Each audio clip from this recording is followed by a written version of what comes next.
Tension কেন আমাদের? কেন ঘুমের ওষুধ খাওয়ার পরও ঘুম হয় না?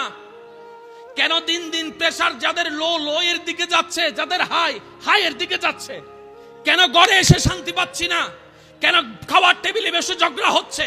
কেন স্বামী স্ত্রী এক রুমের ভিতরে থাকার পরও এত ঝামেলা হচ্ছে? রব বলে যে তোরা তাওয়াক্কুলটা আমি রবের উপর করার মতো করতে জানোস নাই, তাই তোদের এই এসি রুমের ভিতরেও ঘুম নাই। যারা আমার উপর তাওয়াক্কুল করার মতো করতে পেরেছে, ইব্রাহিম নবীকে দেখ, নমরুদের আগুনের ভিতরেও উনি ঘুমানোর ব্যবস্থা হয়েছে। বান্দারে টেনশন করিস না।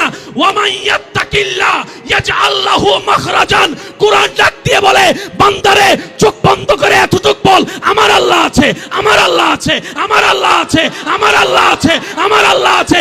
যে বলবে আমার আল্লাহ আছে, আল্লাহ পাক বলে যে আমি তার জন্যই যথেষ্ট, তার দুঃখ মুসিবত দূর করার জন্য।